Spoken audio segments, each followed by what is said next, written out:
जो है बजट पेश होने के बाद प्रेस कॉन्फ्रेंस कर रहे हैं। पेश किया गया 7 साल के बाद ये लगभग 76,000 करोड़ का बजट है। 7 साल में ये बजट 2.5 गुना हो गया। ये किसी आज हमारे देश में अगर हम सारी राज्य सरकारें देखें, केंद्र सरकार देखें, ये किसी चमत्कार से कम नहीं है।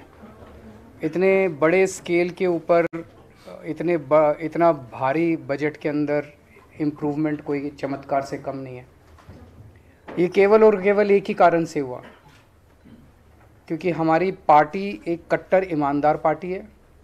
हमारी सरकार कट्टर ईमानदार सरकार है और उस ईमानदारी का नतीजा है कि बजट ने इस किस्म से छलांग ली है।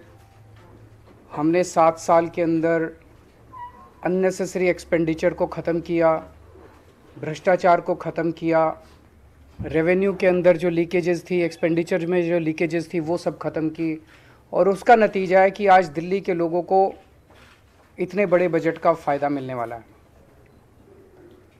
हमारा मानना है कि आज एक आम आदमी के सामने इस देश में 2 सबसे बड़ी समस्याएं हैं, रोज़गार और महंगाई।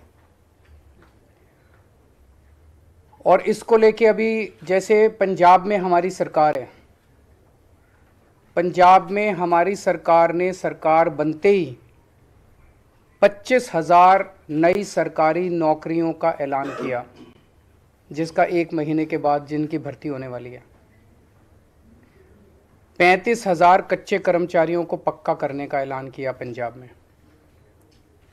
आज दिल्ली में जो बजट पेश किया गया है, अगर उसको मैं मोटे मोटे तौर पे बहुत ब्रॉडली देखूं तो इन 2 समस्याओं का समाधान, रोज़गार और महंगाई, इन 2 समस्याओं का समाधान आज ये बजट दिल्ली के लोगों के लिए करता है।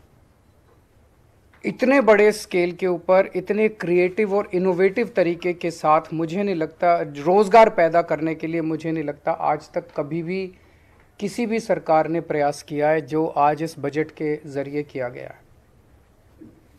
पिछले 7 साल में दिल्ली सरकार ने लगभग 12 लाख रोज़गार दिल्ली के युवाओं के लिए तैयार किए।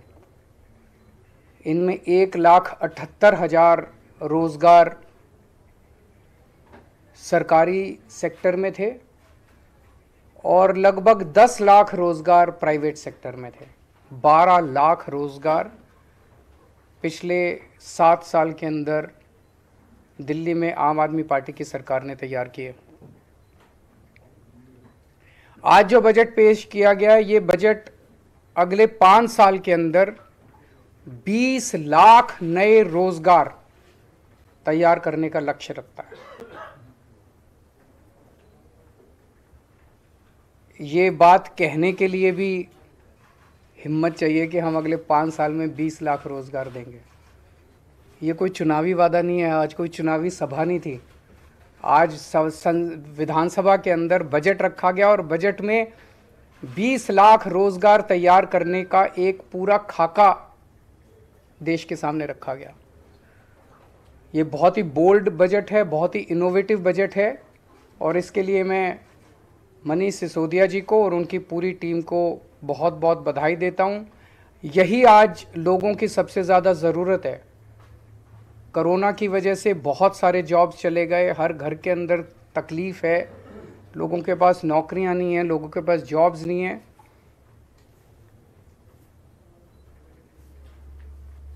तो 20 लाख जॉब्स का ये जो बजट है, इसमें बताया गया कि दिल्ली में 1,68,00,000 लोग ऐसे हैं जो कि जॉब्स लेने के लिए सक्षम है।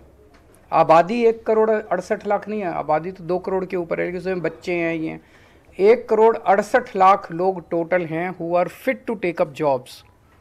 उन 1,68,00,000 लोगों में से केवल 1/3 लोग ऐसे हैं जिनके पास आज जॉब्स हैं दिल्ली के अंदर, बाकियों के पास जॉब्स नहीं है। तो ये 33% की जो संख्या है, इसे हमें बढ़ा के 45% तक 5 साल में ले जाना है। इसे 12% हमें इंक्रीज़ करना है। 12% इंक्रीज़ करने का मतलब है कि आज 56 लाख लोगों के पास जॉब्स हैं, इसे 76 लाख तक ले जाना है। तो 20 लाख नए जॉब्स हम लोगों को क्रिएट करने हैं। और ये कोई एम्प्टी प्रॉमिस नहीं है, खोखला वादा नहीं है।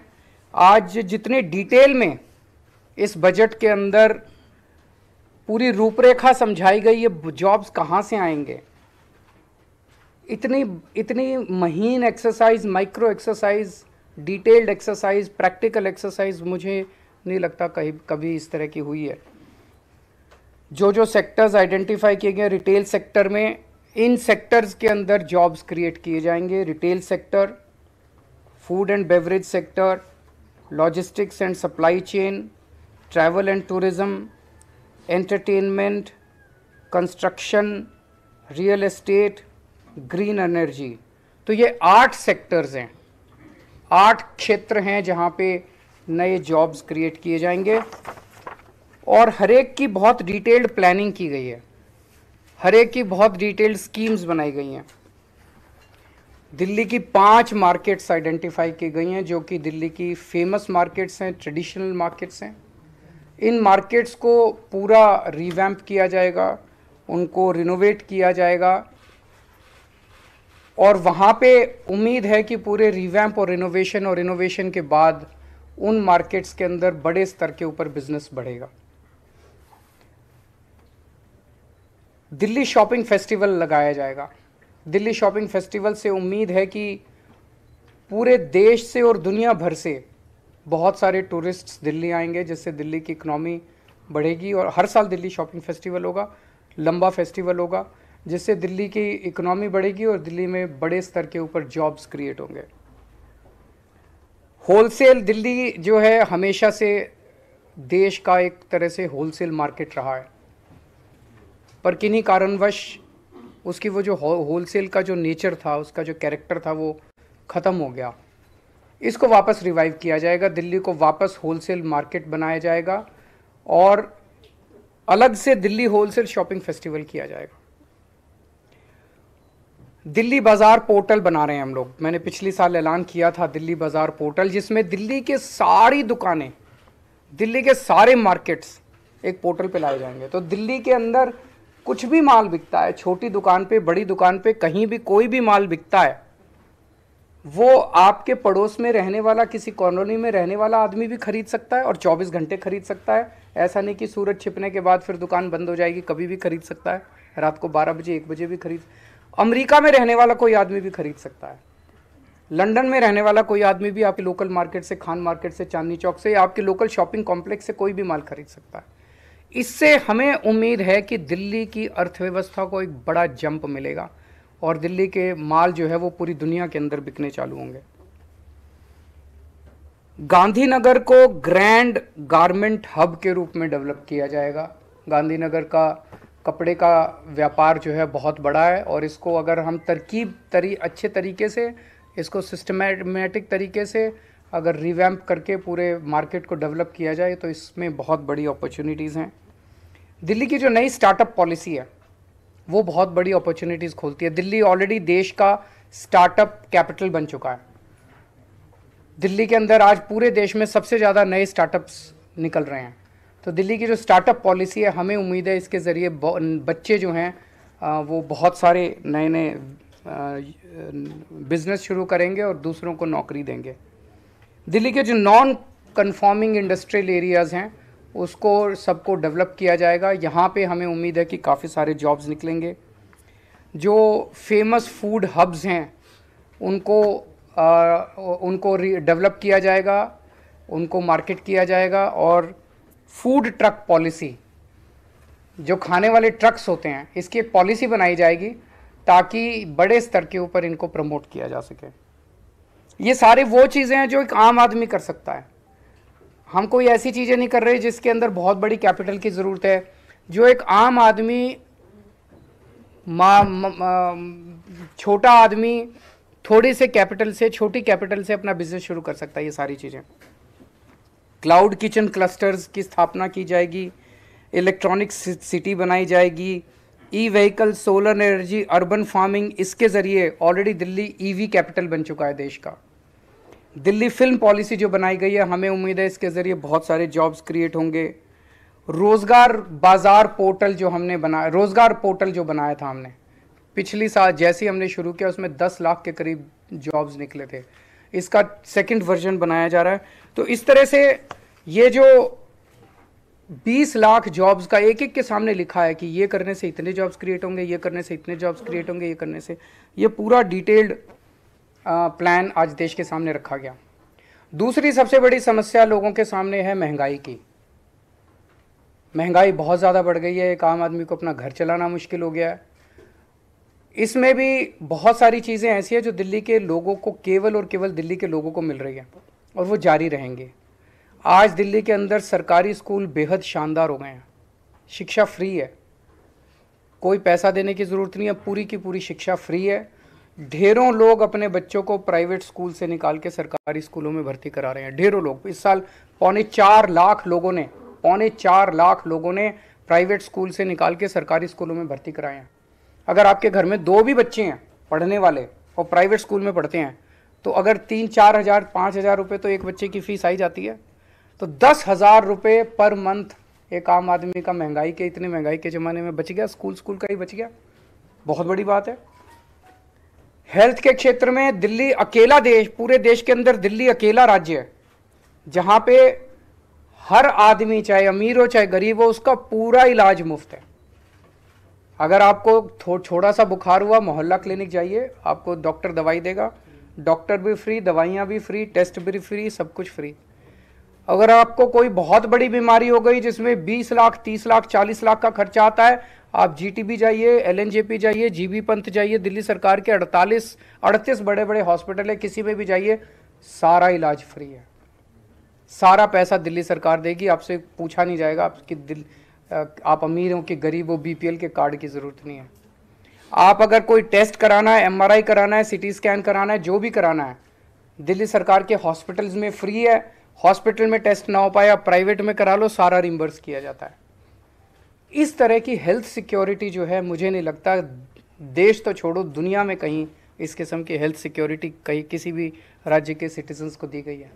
ये अब जैसे आज वित्त मंत्री, उप मुख्यमंत्री जी ने कहा कि हेल्थ एक ऐसा सेक्टर है जो लोगों को गरीबी में धकेल देता है। कोई घर में बीमार हो गया, बड़ी बीमारी हो गई, सब कुछ बेचना पड़ जाता है, सब कुछ ख़त्म हो जाता है।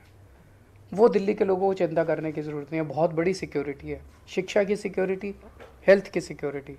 तो लोगों को महंगाई से और चीज़ें जो हमारे कंट्रोल में नहीं है वो तो हम कुछ नहीं कर सकते, लेकिन जो हमारे कंट्रोल में है वो तो हम कर रहे हैं। तीसरी, बिजली। आज दिल्ली के 73% जनता को फ्री बिजली मिलती है, 24 घंटे बिजली मिलती है। बहुत बड़ी बात है। मैं कई राज्यों से होके आया हूँ, 5-5 हज़ार, 10-10 हज़ार, 15-15 हज़ार रुपये लोगों के बिजली के बिल आ रहे हैं हर महीने। यहाँ पे लोगों के बिजली के बिल 0 आते हैं। महंगाई के ज़माने में ये बहुत बड़ा सपोर्ट है। पानी फ्री मिल रहा है लोगों को। दूसरे राज्यों में आप चले जाइए, दूसरे राज्य क्या, दिल्ली के अंदर भी हमारी सरकार बनने के पहले मैं जब घूमा करता था, लोगों के 5-5 हज़ार, 10-10 हज़ार रुपये के महीने के बिल आया करते थे। अब लोगों के 0 बिल आ रहे हैं। पानी की व्यवस्था हो रही है। अब 24 घंटे पानी करेंगे, उसके ऊपर भी काम कर रहे हैं। केवल पानी फ्री नहीं, पानी नहीं आए तो फ्री पानी का क्या फ़ायदा है। तो पानी भी 24 घंटे आया करेगा, इसकी भी हम लोग व्यवस्था कर रहे हैं। और महिलाओं को फ्री ट्रांसपोर्ट। ये 5 चीज़ें बहुत बड़ी हैं। शिक्षा फ्री, स्वास्थ्य फ्री, बिजली फ्री, पानी फ्री, ट्रांसपोर्ट फ्री। इन 5 चीज़ों से दिल्ली के एक आम आदमी की ज़िंदगी को थोड़ा सा सहारा दिल्ली सरकार देने का काम करती है। तो एक जो अच्छी खबर, दिल्ली की जितनी कच्ची कॉलोनियाँ हैं, कच्ची कॉलोनियों में मैं जब भी जाता हूँ, नरक की ज़िंदगी है लोगों की। एक बारिश आ जाए तो पूरा कीचड़ ही कीचड़, सारी नालियाँ बाहर वो बहने लग जाती हैं। 31 मार्च 2023 तक दिल्ली की सारी कच्ची कॉलोनियों के अंदर सड़क, नाली, पानी की पाइपलाइन और सीवर की पाइपलाइन का काम ख़त्म कर दिया जाएगा। कुछ कॉलोनियाँ बच जाएंगी जो फॉरेस्ट की वजह से, एएसआई की वजह से, इन वजह से उनको परमिशन नहीं मिल पा रही। 100-125 कॉलोनियाँ बच जाएंगी। उसके अलावा दिल्ली की सारी कच्ची कॉलोनियों में ये 4 चीज़ों का काम पूरा हो जाएगा। मैं समझता हूँ इससे दिल्ली की कच्ची कॉलोनियों में लोगों को बड़ी मदद मिलेगी, सहायता मिलेगी और लोग इज्जत की ज़िंदगी जी सकेंगे। चुनाव के दौरान जब मैं प्रचार करता था तो कई जगह जाता था, लोग कहते थे जी रिश्ते नहीं आ रहे अच्छे। वो देखने आते हैं तो वो देखते हैं पहले तो जिस गली के अंदर सारी गलियां टूटी पड़ी हैं, सड़कें टूटी पड़ी हैं, नरक की ज़िंदगी है। मैं उम्मीद करता हूँ इसके बाद लोगों के सम्मान मिलेगा और रिश्ते भी अच्छे आने चालू होंगे। यमुना को भी साफ़ करेंगे, उसके ऊपर पूरा काम चल रहा है। उसके ऊपर मैं पहले ही प्रॉमिस कर चुका हूँ कि अगले चुनाव के पहले आप सब लोगों को ले जाके यमुना में डुबकी लगाएंगे। उसके लिए आज पूरा इसमें बजट के अंदर प्रोविज़न किया गया है। और एक जो आज सबसे बड़ा ऐलान किया गया जो आपने नोट नहीं किया, वो है ट्रैफिक लाइट के ऊपर जब आप रुकते हो, आपकी खिड़की के पास आके कोई बच्चा छोटा सा नॉक करता है और वो आपसे पैसे मांगता है या वो कुछ बेचने की कोशिश करता है, उसकी तरफ कोई ध्यान नहीं देता कोई सरकार। क्यों? वो वोटर नहीं है, वो वोट नहीं देता, वो वोट बैंक नहीं है, कोई सरकार उनकी तरफ ध्यान नहीं देती। आज हमने 10 करोड़ रुपए इन बच्चों के लिए हम residential state of the art facilities का एक स्कूल बनाएंगे। वो रेजिडेंशियल स्कूल बिल्कुल अलग किस्म का होगा क्योंकि इन बच्चों को सबसे पहले हमें इमोशनल और साइकोलॉजिकल सपोर्ट देना पड़ेगा। इन बच्चों को जब आप उस ट्रैफिक लाइट से उठा के वहाँ ले जाओगे, बहुत प्रयास किए गए, सारे प्रयास अभी तक फेल हो गए। जितने भी प्रयास अभी तक किए गए वो सारे प्रयास ऐसे थे जिसके अंदर मानवता नहीं थी, मानवीयता नहीं थी। उनको पकड़ा गया, मुझे कनॉट प्लेस हनुमान मंदिर के आसपास से उनको पकड़ते हैं, ले जाके जेल में डाल देते हैं, चाइल्ड केयर सेंटर में डाल देते हैं, वहाँ कोई पूछने वाला नहीं है, वो बच्चे वहाँ से फिर भाग जाते हैं। ये स्कूल ऐसा होगा जहाँ पे उनको सारी अच्छी 5 स्टार सुविधाएं दी जाएंगी और उन बच्चों को मेन स्ट्रीम में लाके उनको एक इज्जत की ज़िंदगी दी जाएगी, उनको एक अच्छा नागरिक बनाया जाएगा। तो ये मोटे मोटे थे। मैं मनीष जी को फिर से और पूरी उनकी टीम को बधाई देता हूँ इतना शानदार बजट प्रस्तुत करने के लिए। अगर आपके कोई प्रश्न हैं तो। दिल्ली में एजेंसीज की बहुत अहम भूमिका है और जो कल संसद में हुआ उस पर आपकी क्या प्रतिक्रिया है, क्योंकि कारोबार एजेंसियों से जुड़कर ही हो पाएगा दिल्ली में, तो उस स्थिति को आप किस तरह से समझ पा रहे हैं? एमसीडी की क्या भूमिका रहेगी आने वाले दिनों में? आपका जो बजट है क्या उससे भी जोड़कर देखा जाएगा? नहीं, ज़रूर देखना चाहिए। देखो, सारी एजेंसीज के अंदर अगर तालमेल होगा तो तरक्की होगी। सारा शहर भी तरक्की करेगा, राज्य भी तरक्की करेगा, देश भी तरक्की करेगा। अगर तालमेल नहीं होगा तो तकलीफ़ें आएंगी, पर 7 साल में बहुत तकलीफ़ें आई, तो जब पुरानी तकलीफ़ें झेल ली तो आगे वाली भी तकलीफ़ें झेल लेंगे।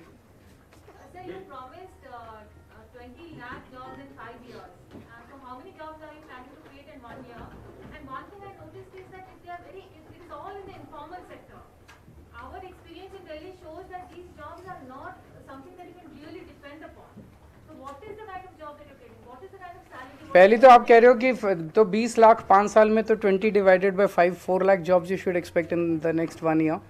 मोटे मोटे तौर पे देखो, इस टाइम थ्योरेटिकल तौर पे ऑर्गेनाइज सेक्टर, अनऑर्गेनाइज सेक्टर, ये वो कहना बड़ा वो है। एक आदमी को तो यार नौकरी चाहिए और घर में शाम को पैसा चाहिए, महीने के अंत में पैसा चाहिए, किसी सेक्टर में मिल जाए। तो अभी तो ये है कि इकोनॉमी की हालत बहुत ज़्यादा ख़राब है और स्पेशली लोअर तबके की हालत तो बहुत ही ज़्यादा ख़राब है। अभी तो वो लोग आदमी ये सोचता है यार कहीं भी कुछ भी नौकरी मिल जाए और घर का खर्चा चल जाए। तो अभी तो ये है कि सब लोगों को नौकरी मिले, फिर इसको और इम्प्रूव करेंगे, क्वालिटी ऑफ जॉब्स भी इम्प्रूव करेंगे। अभी तो quantity is the biggest factor, the quality will also, we will keep on working on the quality also.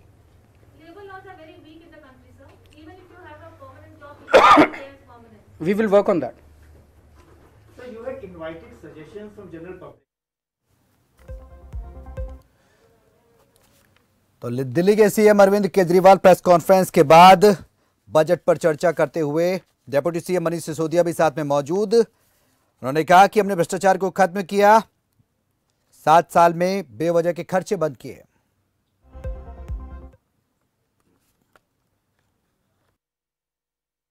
Of the suggestions आपको बोलूं तो कहीं ना कहीं उसी में ये डिमांड थी कि हमें आप बजट बनाओ तो रोजगार की बात करो, आप हमें इकोनॉमी को आगे बढ़ाने की बात करो। कोविड ने हमारी कमर तोड़ दी है, तो अगर आज इस बजट का ओवरऑल सेंस आप कहें तो वहीं से निकला है, क्योंकि हम एजुकेशन पे, ग्रीन बजट और इन सब पे बात कर चुके, हेल्थ पे बात कर चुके थे।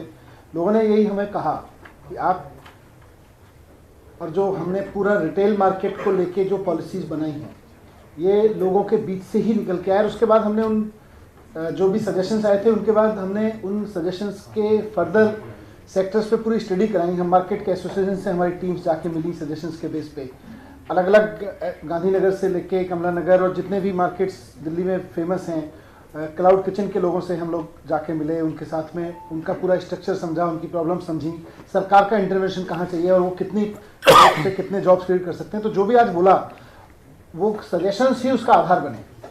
आप खुद देख सकते हो कि जितने डिटेल के अंदर आज बजट में एक एक चीज एक्सप्लेन की गई है वो विदाउट पीपल्स पार्टिसिपेशन हो ही नहीं सकती थी। एक एसी बंद कमरे में बंद बैठ के इस तरह की डिटेल्ड एक्सरसाइज हो ही नहीं सकती है।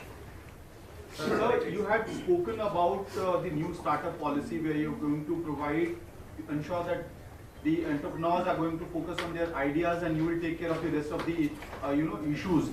So are you planning to give a single window system in Delhi as well? Is there anything on those lines? Yes. अभी एक यूथ को, जैसे मैंने अपनी स्पीच में भी बोला, पेटेंट से लेके और तमाम चीज़ों के लिए बहुत भागना पड़ता है। तो पहली बात तो जैसे सर ने बहुत सारी चीज़ों को डोर स्टेप डिलीवरी पे ला दिया और बहुत सारी चीज़ों को फेसलेस कर दिया है, तो वैसे ही आज स्टार्टअप में जिस चीज़ की एक यूथ को ज़रूरत है उन सबको या तो सिंगल विंडो या मैक्सिमम बहुत सारी चीज़ें डोर स्टेप पे उपलब्ध हैं, उसके लिए फेसलेस हो गई हैं, तो उसी रूप में रखेंगे, किसी को भटकना ना पड़े। और सरकार की जो एक तरह से मैनेजमेंट यूनिट होगी इस स्टार्टअप को करने के लिए, इंक्यूबेशन सेंटर को चलाने की प्रोजेक्ट मैनेजमेंट यूनिट्स होंगी, वो इस जिम्मेदारी को ज़्यादा निभाएंगी। सर मेरे सवाल है इससे अलग है, बजट से अलग। परसों मुख्यमंत्री जी ने भाषण दिया विधानसभा में, काफ़ी पसंद भी किया गया, सोशल मीडिया पे खूब वायरल भी हो रहा है, लेकिन बीजेपी इसको लेके काफ़ी हमलावर है। वो कह रही है कि आपने कश्मीरी पंडितों का मजाक उड़ाया, उनके दर्द के प्रति संवेदनहीनता दिखाई है आपने। देखो पिछले 20-25 साल में जब से कश्मीरी पंडितों का पलायन हुआ तब से केंद्र में 13 साल बीजेपी की सरकार रही, उसमें पिछले 8 साल से केंद्र में बीजेपी की सरकार है। इस दौरान एक भी परिवार कश्मीरी पंडितों का, एक भी सिंगल परिवार, क्या वो जाके वापस वहाँ पे रिहैबिलिटेशन हुआ है उसका? क्या उसका पुनर्वास हुआ है वापस कश्मीर में? एक भी परिवार वापस नहीं गया। तो बीजेपी ने क्या किया है? केवल और केवल शुद्ध राजनीति की है इस पूरे मुद्दे के ऊपर, और अब राजनीति करने के बाद वो उनके दर्द के ऊपर और उनकी त्रासदी के ऊपर एक पिक्चर बना के करोड़ों रुपए कमाना चाहते हैं। बता रहे हैं 200 करोड़ से ज़्यादा पैसा कमा चुके हैं। किसी कौम के दर्द पे और त्रासदी पे पिक्चर बना के पैसा कमाया जाए, ये तो क्रिमिनल है, ये तो सही नहीं है, देश ये बर्दाश्त नहीं करेगा। तो हमारी तो 2 ही डिमांड है, इस पिक्चर को यूट्यूब पे डालो ताकि सारे देश, सब लोग कश्मीरी पंडितों के दुख को देख सकें, और दूसरा ये जो 200 करोड़ से ज़्यादा जितना भी पैसा आपने कमाया है, ये सारा पैसा कश्मीरी पंडितों के पुनर्वास के लिए खर्च किया जाना चाहिए।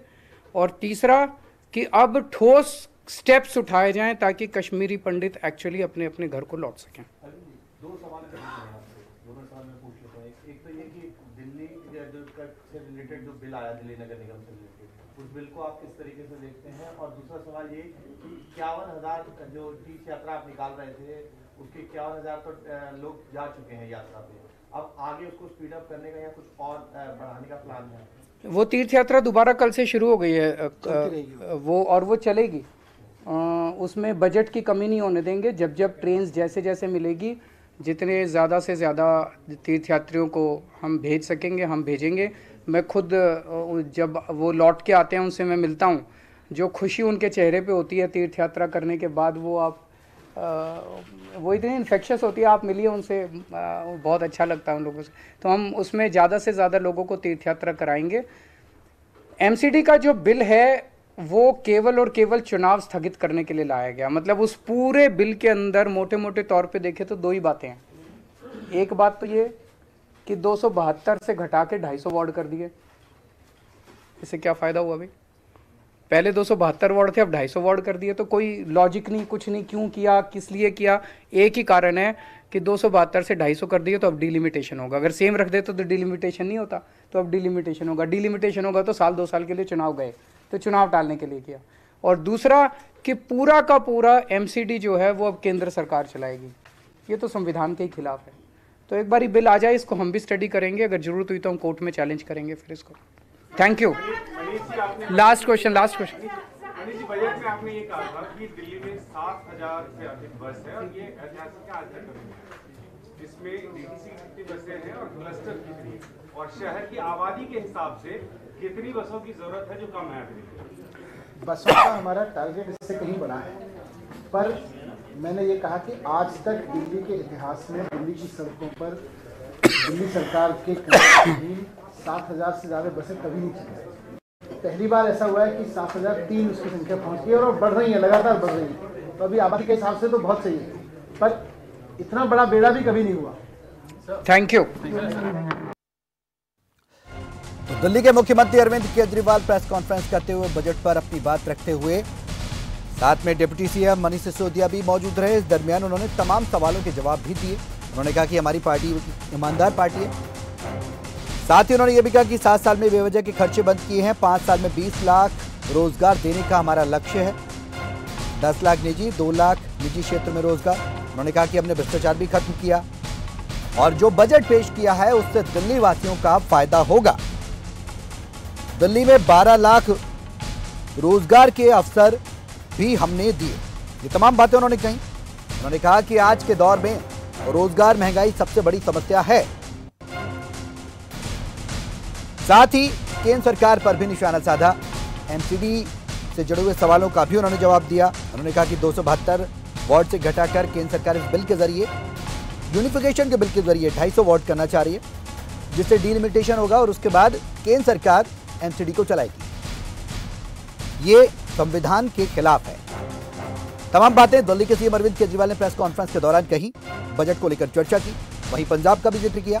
पंजाब में 25,000 नौकरियों के ऐलान का भी उन्होंने जिक्र किया इस प्रेस कॉन्फ्रेंस के जरिए।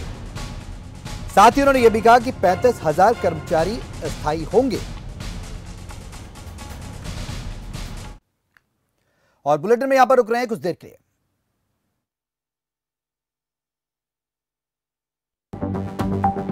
आप देख रहे हैं खबर फास्ट,